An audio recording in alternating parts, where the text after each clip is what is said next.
Abu Lahab. Nama sebenar Abu Lahab ialah Abdul Uzza bin Abdul Muthalib atau dikenali juga dengan panggilan Abu Utbah. Dia dipanggil Abu Lahab karena wajahnya nampak cerah. Dia sering menyakiti Nabi Muhammad SAW. Dia sangat benci dan selalu menyakiti Nabi Muhammad sehingga Allah mencercanya melalui surah Al-Lahab. Binasalah kedua tangan Abu Lahab dan sesungguhnya dia benar-benar binasa. Tidaklah berguna baginya hartanya dan apa yang dia usahakan. Kelak dia akan masuk ke dalam api neraka. Dan begitu pula istrinya, pembawa kayu bakar, penyebar fitnah. Di lehernya ada tali dari sabut yang dipintal. Surah Al-Lahab 1-4. Apabila Allah menurunkan surah Al-Masad atau Al-Lahab ini dan Nabi Muhammad SAW selalu membacanya, maka menimbulkan kemarahan Abu Lahab lalu menyuruh kedua orang anaknya yang berkawin dengan anak-anak Rasulullah SAW supaya menceraikan istri masing-masing. Tidak cukup dengan itu, Abu Lahab sering mengekori kemana saja Rasulullah SAW pergi.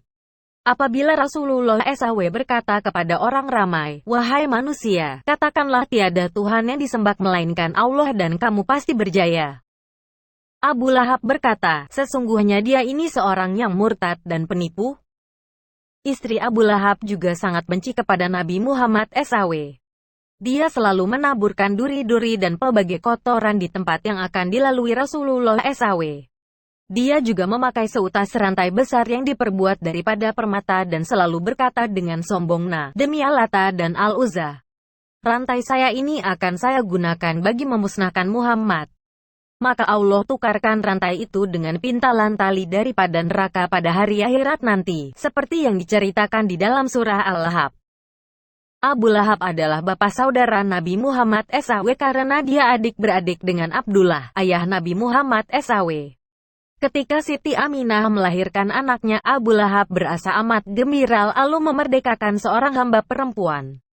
Kemudian menyuruh bekas hambanya itu menyusukan Muhammad sebelum mendapat ibu susunya, Siti Halimah. Seorang anak lelaki Abu Lahab bernama Utbah dikawinkan dengan Zainab, anak Rasulullah sebelum kedatangan Islam. Tetapi kasih sayang bertukar benci dan hubungan kekeluargaan mereka terputus selepas Muhammad diutus menjadi Rasul. Abu Lahab tidak sendirian memusuhi Nabi Muhammad SAW karena dia mendapat sokongan daripada Abu Jahal, Walid bin Mughirah al-Makhzumi, Ash'ab bin Wa'il as-Sahmi, Amr bin Hisham, Abdul Azza, Nadar bin Harits, Uqbah bin Abi Mu'ayt, Ubay bin Halaf, Umayyah bin Halaf, dan lain-lain. Abu Lahab dan kawan-kawannya sering menyakiti Rasulullah SAW, malah pernah coba membunuh beliau tetapi tidak berjaya. Semasa Nabi Muhammad SAW memberitahu orang ramai yang berkenaan peristiwa Isra Mi'raj, yaitu peristiwa perjalanan Nabi Muhammad SAW malam hari dari Masjid Al-Haram ke Masjid Al-Aqsa, Abu Lahab antara orang yang begitu lantang mempersendakan beliau dengan menuduhnya penipu besar. Semasa berlakunya Perang Badar, Abu Lahab tidak dapat turut serta karena demam.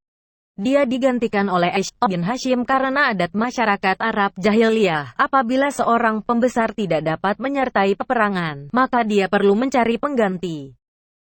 Abu Lahab sangat yakin Nabi Muhammad SAW serta pengikutnya dapat dikalahkan dalam Perang Badar itu. Tetapi sangkaannya meleset karena orang Mekah menerima kekalahan yang teruk. Apabila melihat Abu Lahab begitu kecewa, maka seorang tua bernama Abu Rafi mempersendakannya. Itu menimbulkan kemarahan Abu Lahab lalu memukul orang tua itu. Seorang wanita yang bernama Ummu Fadl, nama sebenarnya Lubabah binti Al-Haris, istri Abbas bin Abdul Muthalib, datang membantu. Dia memukul kepala Abu Lahab dengan sebatang kayu menyebabkan Abu Lahab jatuh tersungkur dan kepalanya berdarah. Kecederaan di kepala Abu Lahab terus merebak dan bengkak.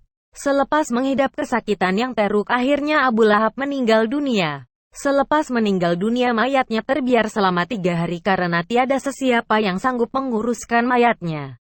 Akhirnya keluarga Abu Lahab memutuskan menggali sebuah lubang lalu menolak mayatnya ke dalam lubang itu. Novel sejarah Islam. Abdul Latif Thalib.